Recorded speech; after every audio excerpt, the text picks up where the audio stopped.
अव्वल का ही वो महीना आया, अल्लाह के नबी सल्लल्लाहु अलैहि वसल्लम बिस्तर अलालत पर थे। फिर 13 रबीउल अव्वल की वो रात आई जब हुजूर को शिद्दत का बुखार, हुजूर मिसवाक को पानी में डालते थे और बार बार अपने मुंह की तरफ इशारा फरमाते थे और फिर ये फरमाते नज़ा की हालत सख्त होती है, सकरात का वक्त बहुत सख्त होता है, लेकिन ए उम्मत मुस्तफ़ा एक बात मैं आपको बताता हूँ, वो हालत नज़ा में मेरे मुस्तफ़ा थे। हज़रत आयशा फरमाती है मेरे जानों पर सर रख करके हुजूर आराम कर रहे थे और फरमाया था किसी को आने मत देना, अब मुलाकात का वक्त बंद हो चुका है। अचानक दरवाजे पर दस्तक हुई, हुजूर ने फरमाया आ जाओ और फरमाया आयशा ये मौत का फरिश्ता है, मलकुल मौत है, मुझसे पहले कभी इसने किसी की रूह कब्ज करने के लिए इजाजत नहीं मांगी और इसके बाद भी कभी नहीं मांगेगा, मैं उसको इजाजत दे रहा हूँ। लेकिन अल्लाह के नबी सल्लल्लाहु अलैहि वसल्लम के मुतालिक ये बात भी बताई जाती है, हुजूर ने मलकुल मौत से पूछा अल्लाह अल्लाह, यहाँ पर आकर के मेरे जज्बात टूट जाते हैं, मेरे जज्बात हाथ दे जाते हैं। अल्लाह के नबी सल्लल्लाहु अलैहि वसल्लम सकरात के आलम में, नज़ा के आलम में, तुम्हें पता है सकरात और नज़ा किसको कहते हैं? आदमी अपनी माँ बाप को भूल जाता है, अपने बच्चों को भूल जाता है, अपना नाम भूल जाता है मौत से पहले, खाना पीना तो दूर की बात, उसके जिस्म पर मक्खी बैठे तो पहाड़ की तरह लगती है सकरात के आलम में, उसकी तकलीफ उसको पता है, वो किसी की नहीं सोचता, उसको हाय हाय लगी होती है। लेकिन मेरे मुस्तफा सल्लल्लाहु अलैहि वसल्लम आलम नज़ा में मलकुल मौत से ये पूछते हैं ऐ इज़राइल बता ये जो नज़ा का दर्द है क्या मेरी उम्मत को भी दिया जाएगा? क्या मेरी उम्मत भी इस दर्द से गुजरेगी? जो न भूला हम गरीबों को रज़ा, याद उसकी अपनी आदत कीजिए। है गुलामों, तुम समझते हो हमारी बीमारियों और हमारे दर्दों का कोई और मावा मिल जाए जिसके दरवाजे पर हम जाकर हाथ फैलाते हैं इधर उधर दुनियादारों का, जिनकी जूतियां सीधी करते करते लोगों के बाल पक गए और मुश्किलात हल ना हो पाई? तुम्हें पता है हकीकत में हमारे दर्दों का अगर कोई एहसास कर सकता है तो सिर्फ आमिना का लाल। सुभान अल्लाह, सुभान अल्लाह। जो न भूला हम गरीबों को रज़ा, वो अपनी मौत से पहले अपनी उम्मत को याद कर रहे हैं और ये फरमा रहे हैं मेरी उम्मत को ये दर्द तो नहीं दिया जाएगा, ये तकलीफ से तो नहीं गुजरेगी। उम्मत के तलवों में कांटा भी चुभे तो हुजूर फरमाते उसका दर्द मुझे भी होता है। ऐ नौजवान, आज जिस तरह की जिंदगी तुमने गुजारनी शुरू की, यहाँ पर आकर मैं अपनी गुफ्तगू समेट रहा हूँ। मैंने मुख्तसरन पूरे हुजूर की सीरत बयान की, विलादत से लेकर ये वफात का दिन है।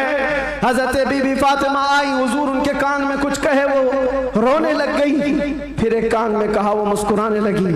बाद में उन्होंने बताया हजरत आयशा से कि बाबा ने मुझे कहा था कान में फातिमा मैं अब जा रहा हूँ दुनिया से, मैं रो पड़ी। उसके बाद मेरे दूसरे कान में कहा फातिमा मेरे खानदान में सबसे पहले तुम आकर के मिलोगी, मेरे बाद तुम्हारी मौत होगी।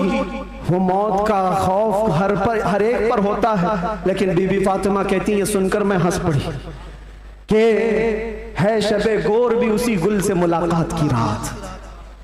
हुजूर पाक सल्लल्लाहु अलैहि वसल्लम हजरत आयशा सिद्दीका के जानों पर सर रखकर आराम कर रहे थे। बात करते करते अचानक जुबान बंद हो गई। हजरत आयशा कहती है मेरा सीना भारी भारी सा लगा, मुझे अंदाजा नहीं था किसी की मौत इस तरह होती है, मैंने रूह निकलते किसी को देखा नहीं था। अल्लाह के नबी सल्लल्लाहु अलैहि वसल्लम इस दारे फानी से रहलत फरमा चुके थे। अचानक दरवाजे पर दस्तक हुई, अबू बकर सिद्दीक सबसे पहले दाखिल हुए। आए हुजरे में पूछा आयशा क्या है? कहा हुजूर पाक सल्लल्लाहु अलैहि वसल्लम पर बुखार शिद्दत का।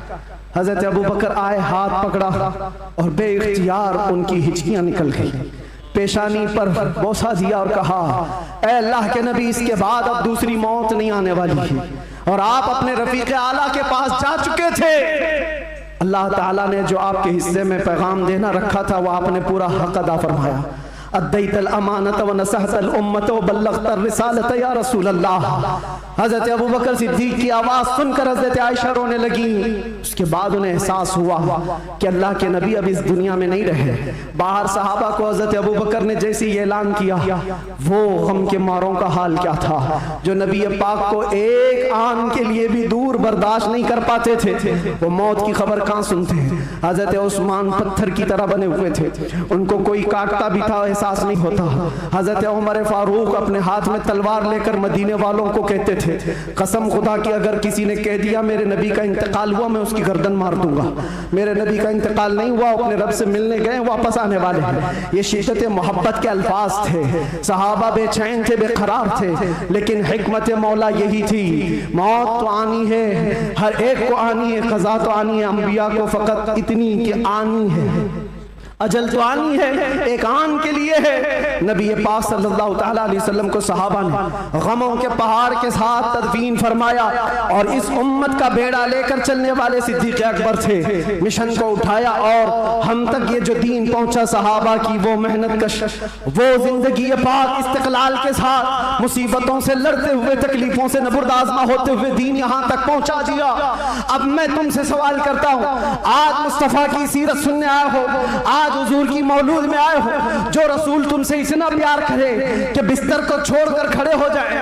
आयशा फरमाती है बिजली कड़कती थी तो हुजूर बाहर निकल जाते, अबर छाता तो हुजूर घर से बाहर चले जाते और ये कहते मुझे अंदेशा होता है कहीं ये बिजली मेरी उम्मत पर अजाब ना जाए, ये अबर कहीं मेरी उम्मत पर अजाब बनकर तारी ना हो जाए। हुजूर इस्तिग़फ़ार करते करते सुबह कर जाते थे, नमाजों के लिए खड़े होते। आयशा कहती आप मासूम हैं, सैयदुल मासूमीन हैं, आप क्यों इतनी इबादत करते हैं? मेरे आका फरमाते मेरी उम्मत के लिए करता हूं, मेरी उम्मत बेखबर है, वो मुझे नहीं पहचानती। अल्लाह के नबी सल्लल्लाहु अलैहि वसल्लम को कब्र अनवर में रखा गया। सहाबी रसूल फरमाते हजरत अली भी उतारने वालों में से थे, लब हुजूर के कब्र में भी हिल रहे थे, कान लगा करके सुना तो ये अल्फाज थे रब्बिग़फ़िर ली उम्मती फ़इन्नहुम ला यअलमून, ऐ मेरे रब मेरी उम्मत की बख्शिश फरमा, इसलिए कि वो नहीं जानती। जो न भूला हम गरीबों को रजा, याद उसकी अपनी आदत कीजिए। नौजवानों, आज फिर मैं तुम्हारे अखलाक को किरदार से सवाल करता हूँ। उस रसूल के मानने वाले हो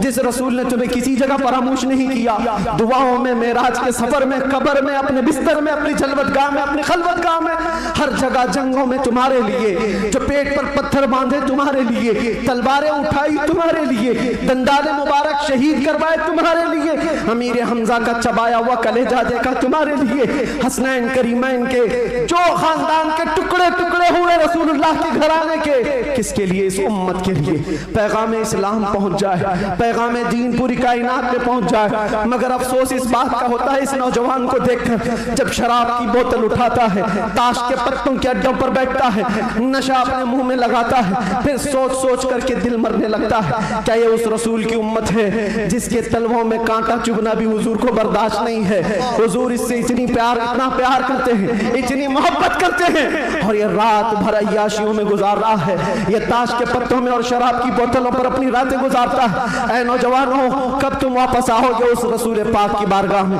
आज भी उस गुंबदे खजरा की छांव में कोई ये नहीं कह सकता कि जगह कम हो गई, करोड़ों आए उस दामन मुस्तफा में सब बस जाएंगे। आने की देर है, आने की देर है। हमने देखा है जब जब मेरे मुस्तफ़ा से करीब कोई हुआ है, मैंने अपनी जिंदगी पाक को देखा, जब मुसीबतें ज्यादा होती थी, जब मुश्किलें हल ना होने के काबिल लगती थी, जेल के सलाखों के पीछे भी मेरे गम की दवा अगर कोई चीज थी तो वो मुस्तफ़ा को याद करना था। रात भर सलाखों को पकड़ करके याद करता, कोई एक रात ऐसी नहीं आई जिसमें मेरे मुस्तफ़ा ने नवाजा ना हो। आता है फकीरों में उन्हें प्यार कुछ ऐसा, खुद भीग दे और खुद कहे मंगते का भला हो। हम तो माइल बकरम है, कोई साइल ही नहीं।